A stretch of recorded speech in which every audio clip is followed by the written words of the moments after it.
Bismillahirrahmanirrahim. Assalamualaikum warahmatullahi wabarakatuh. Nama saya Muhammad Afi bin Kunyahamu, pelajar FPTV, kos Pemesanan Am. Saya akan menerangkan tentang pengenalan tajuk kajian kami, iaitu pinjaman Islam versus pinjaman konvensional. Baik. Pengurusan harian wang tunai merangkumi penilaian terhadap kewangan bersih semasa, iaitu jumlah wang yang dimiliki setelah ditolak jumlah wang yang dihutang. Dalam erti kata lain, penerusan aliran wang tunai melibatkan penilaian terhadap kewangan bersih, belanjawan, hutang dan tabungan. Perancangan cukai perlu dibayar oleh setiap individu apabila cukup syarat yang telah ditetapkan. Bagi cukai pendapatan, jumlah yang perlu dibayar bergantung pada jumlah pendapatan seseorang. Perancangan cukai amat perlu bagi menjamin kesejahteraan hidup. Komponen perancangan kewangan Islam terdiri daripada perancangan zakat dan cukai, perancangan insurans, perancangan pelaburan dan perancangan harta. Mengeluarkan zakat ialah rukun Islam yang keempat. Kewajipan membayar zakat telah menjadi sesuatu perkara yang dimaklumkan kepada seluruh umat Islam. Jabatan Kemajuan Islam Malaysia iaitu JAKIM telah menyenaraikan 10 jenis harta yang dikenakan zakat, iaitu zakat fitrah, emas dan perak, perniagaan, binatang ternakan, pertanian, wang simpanan, hasil galian dan harta saham pendapatan dan zakat KWSP. Kajian lepas, Islam tidak menggalakkan umatnya berhutang atau membuat pinjaman kewangan, terutama sekali bagi tujuan melebihi keperluan asas kehidupan, menurut kajian Shahnaz Sulaiman 2009. Sistem ekonomi Islam telah memperkenalkan produk qard atau pinjaman yang berteraskan Al-Quran dan Sunnah dalam menjaga kebajikan umat Islam. Qard Al-Hasan merupakan salah satu daripada pinjaman instrumen yang diperkenalkan, dan ianya lebih dikenali sebagai satu pinjaman tanpa riba atau faedah yang bersifatkan saling bantu-membantu sesama umat yang mengalami kesempitan kewangan atau berada dalam keadaan terdesak. Al-Qard Al-Hasan terbagi kepada 3 jenis, iaitu pinjaman wang, pinjaman barangan yang disukat atau ditimbang dan pinjaman batu permata. Qard Al-Hasan ini tidak banyak diamalkan di Malaysia kerana tujuannya yang berlainan dari objektif bank yang ingin mengaut keuntungan, dan untuk mendapat pinjaman dari pihak bank, individu tersebut perlulah menepati syarat-syarat yang telah ditetapkan untuk membuat pinjaman. Sistem pajak gadai merupakan salah satu dari cara lain yang digunakan oleh individu yang mengalami kesulitan kewangan untuk melepaskan diri dari situasi tersebut. Selain dari kaedah pinjaman, sistem pajak gadai terbahagi kepada 2, iaitu pajak gadai konvensional dan pajak gadai Islam. Pajak gadai Islam telah banyak membantu masyarakat Islam dalam memilih sistem gadaian yang tiada unsur melanggar syariat Islam, seperti contoh riba. Terjemahan kepada surah Ali Imran ayat 130. Hai orang-orang yang beriman, janganlah kamu memakan riba dengan berlipat ganda, dan bertakwalah kamu kepada Allah supaya kamu mendapat keberuntungan. Apabila berlaku transaksi di antara penghutang dengan memberi pinjaman yang tidak mengikut syariat dalam Islam, akan berlaku riba atau penambahan faedah yang memberikan keuntungan lebih kepada pihak pemberi pinjaman. Riba diharamkan di dalam Islam. Beberapa ayat yang terkandung dalam Al-Quran ada menyebutkan tentang riba. Hasil penyelidikan Ahmad Naufal 2009 mengenai riba, zakat dan sedekah merupakan salah satu cara lain yang telah disyorkan dalam Islam bagi menggantikan sistem riba, kerana riba dan zakat atau sedekah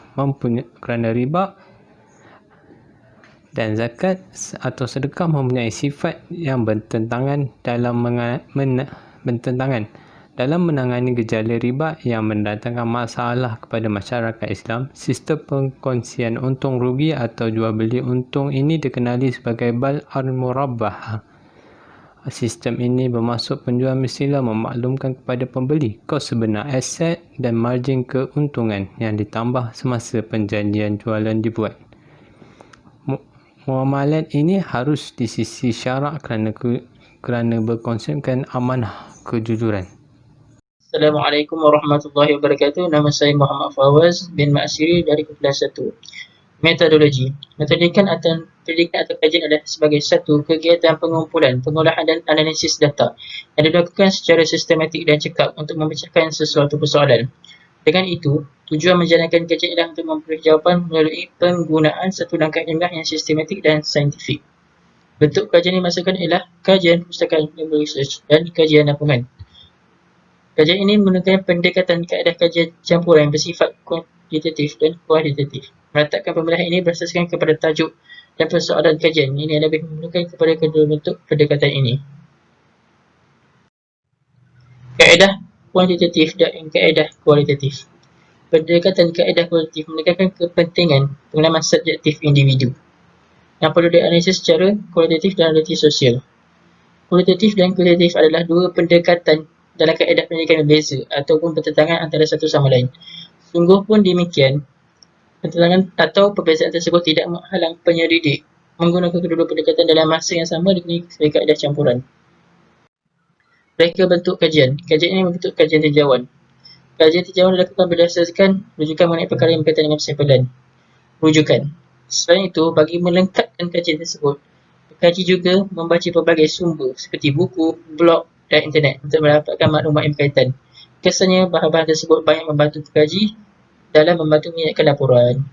Assalamualaikum warahmatullahi wabarakatuh. Nama saya Lokman dari Kumpulan 1. Jadi saya akan sambung pembentangan saya dengan dapatan kajian bagi pinjaman Islam. Di dalam Kamus Dewan, pinjaman ni didefinisikan sebagai barang atau lain-lain yang dipinjam. So, wang yang diberikan kepada seorang dan lain-lain untuk sementara dan perlu dikembalikan dalam sesuatu tempoh. Dalam bahasa Arab kita boleh panggil pinjaman ni ariyah yang mana berasal daripada kata pinjam. Jadi pinjaman sendiri diartikan sebagai satu harta atau benda yang dipinjamkan kepada orang lain untuk diambil manfaatnya dan dikembalikan kepada pemilik dalam satu tempoh. Jadi terdapat hukum bagi membuat pinjaman ni.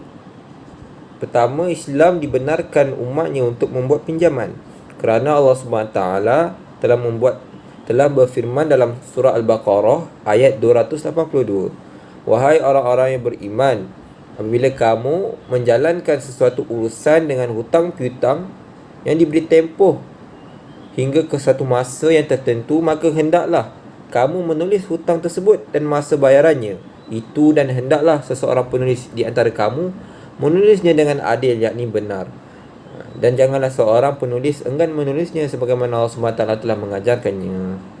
Jadi berdasarkan ayat di atas, jelaslah kepada kita bahawa Allah SWT membenarkan seseorang itu membuat pinjaman. Pinjaman yang dibuat hendaklah ditulis oleh jurutulis dan mempunyai saksi ketika pinjaman itu dilakukan. Dan berdasarkan firman Allah SWT, inilah pinjaman dikendaki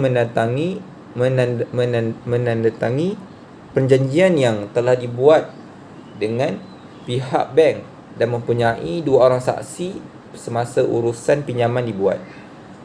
Pinjaman tersebut juga mempunyai tempoh yang tertentu sebagaimana yang ditetapkan oleh hukum syarak. Jadi saya akan serahkan pembentangan saya kepada orang yang seterusnya. Pinjaman Islam. Berhutang dalam Islam adalah sesuatu yang diperbolehkan. Berhutang tidak menjadi masalah asalkan ada akad atau kesepakatan yang dibuat kedua belah pihak. Hal ini sebagai salah satu daripada peraturan dan nikmat Islam dalam mempermudahkan kehidupan manusia.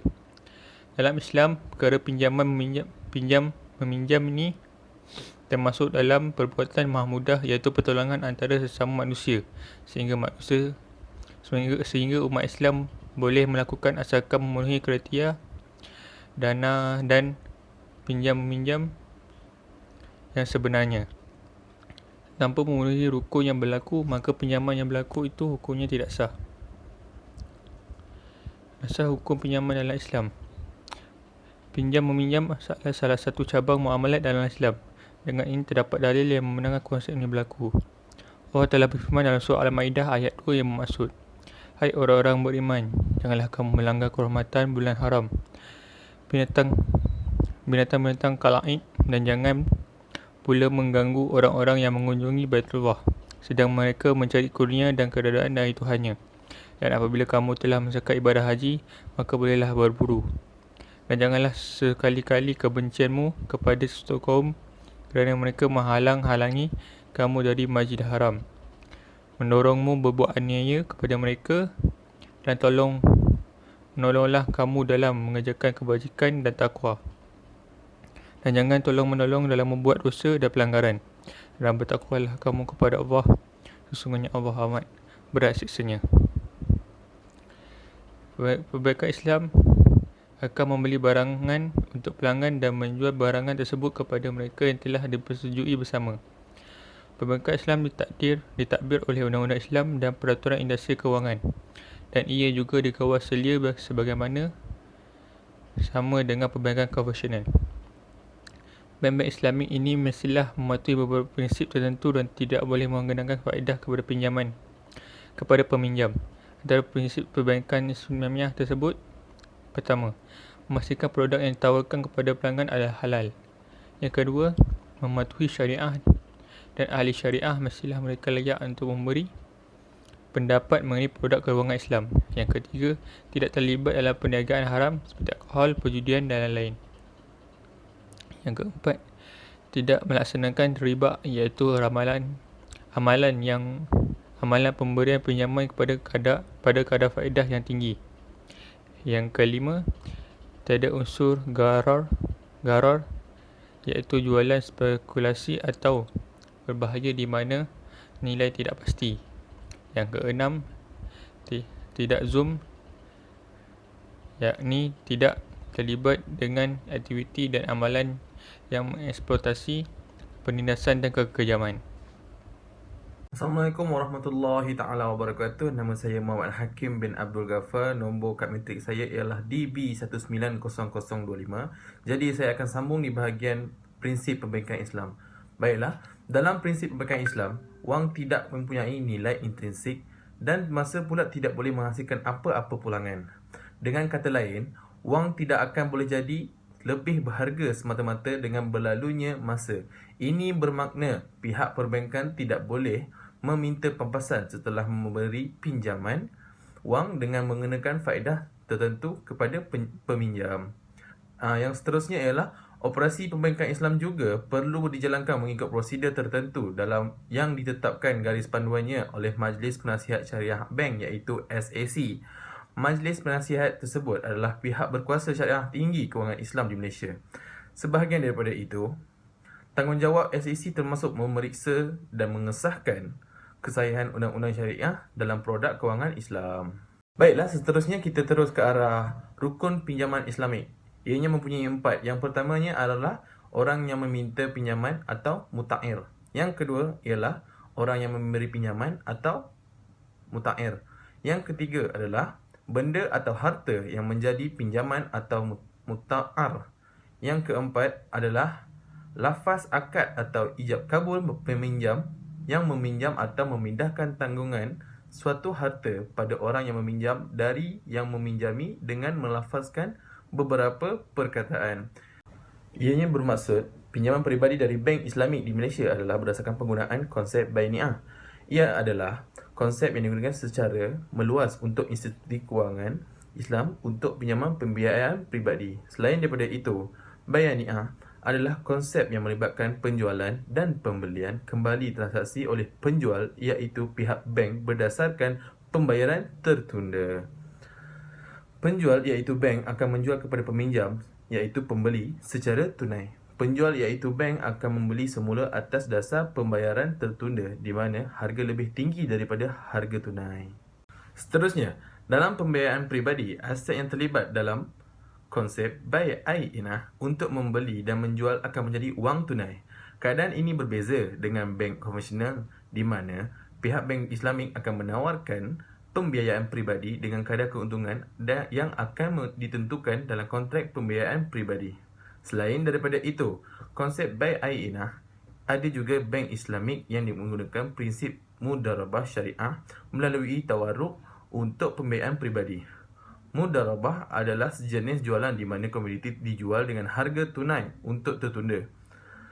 Tawarruk pula merujuk kepada pembelian aset dengan harga tertunda dan kemudiannya menjual kepada pihak ketiga untuk mendapatkan wang tunai. Iaitu pinjaman peribadi Islamik juga mempunyai perlindungan takaful iaitu insurans. Sekian, itu sahaja daripada saya. Terima kasih. Assalamualaikum. Assalamualaikum warahmatullahi wabarakatuh. Nama saya Amirul Ashraf bin Abdul Rahman. Saya akan meneruskan pembentangan pada sistem perbankan konvensional. Sistem perbankan di Malaysia bermula pada abad ke-19 di mana bank pertama, Chartered Bank, telah ditubuhkan pada tahun 1875. Malaysia mempunyai dua sistem perbankan iaitu perbankan Islamik dan perbankan konvensional. Perbankan konvensional adalah sistem yang dilaksanakan oleh institusi kewangan yang menerima simpanan wang atau barang berharga seperti emas atau perak daripada institusi lain perniagaan dan orang awam bagi menggalakkan pihak lain menyimpan di institusi kewangan berkenaan, dan simpanan biasanya akan dikenakan kadar faedah serta pinjaman yang dibuat daripada institusi tersebut juga akan dikenakan kadar faedah. Prinsip pembayaran konvensional. Dalam pembayaran konvensional, bank atau pemberi pinjaman memberikan pinjaman kepada peminjam untuk mendapatkan keuntungan daripada kadar faedah yang dikenakan ke atas jumlah prinsipal. Bagi pinjaman hartanah, peminjam membayar kadar faedah ke atas baki amaun pokok. Kadar faedah boleh menjadi kadar tetap atau berdasarkan kadar terapun. Contohnya BLR atau KLIBOR. Pembayaran dibuat melalui tempoh yang ditetapkan secara angsuran. Sebahagian daripada setiap angsuran dibayar akan membayar servis faedah, manakala selebihnya pergi ke arah membayar prinsipal. Assalamualaikum warahmatullahi wabarakatuh. Nama saya Nur Ali Najmi bin Nasri. Saya akan bentangkan bagaimana pinjaman konvensional beroperasi. Dalam pembiayaan konvensional, pihak bank akan meluluskan pinjaman kepada peminjam untuk mendapatkan keuntungan melalui faedah yang dikenakan ke atas jumlah prinsipal tersebut. Pembayaran ansuran bulanan yang dibuat dalam tempoh pinjaman tersebut merangkumi jumlah bagi membayar kadar faedah, manakala jumlah selebihnya digunakan untuk membayar prinsipal. Kaedah ini boleh dianggap sebagai kos pinjaman atau sewa atas jumlah pinjaman yang dikenakan ke atas jumlah prinsipal. Begini cara pihak bank menjana keuntungan dari produk pinjaman konvensional mereka. Contoh pinjaman konvensional. Pinjaman kereta konvensional. Pinjaman kereta konvensional ialah pinjaman yang kadar faedahnya dikira berdasarkan jumlah pokok yang anda pinjam dan tempoh pinjaman. Dengan pinjaman kereta konvensional, bayaran bulanan adalah tetap. Contoh bagaimana pinjaman kereta konvensional berfungsi. Jumlah pokok pinjaman anda mempunyai RM100,000. Kadar faedah pinjaman 2.5%. Tempoh pinjaman selama 5 tahun. Faedah sebanyak 25% darab dengan RM100,000 kali 5 tahun bersamaan dengan RM12,500. Bayaran bulanan anda berjumlah jumlah pokok tambah dengan faedah bahagi dengan 60 bulan bersamaan dengan RM1,875. Jika anda bayar dengan jumlah RM2,000 pada satu-satu bulan dan bukan RM1,875, duit lebih yang anda bayar ini tidak akan mengurangkan jumlah faedah yang anda kena bayar. Kelebihan pembiayaan konvensional berbanding pembiayaan Islam. Bagi pinjaman konvensional, jika peminjam mengubah terma kewangan, sebagai contoh meningkatkan jumlah pinjaman, penjanjian kemudahan pinjaman itu akan hanya perlu duty stamp sahaja. Pembiayaan Islam mengalami kesukaran dalam menstruktur semula atau pembiayaan semula jika berlaku kegagalan. Kos anda untuk menyelesaikan awal pembiayaan lewat atau ingkar lebih telus dalam kontrak berbanding dengan pembiayaan Islam. Kebaikan pinjaman Islamik. Pinjaman Islamik dapat membantu orang yang dalam kesusahan dan sangat memerlukan, memberikan bantuan fakir miskin, mengeluarkan orang dari ujian yang berat dengan hartanya yang sudah pasti akan mendapat ganjaran dan pahala tersendiri.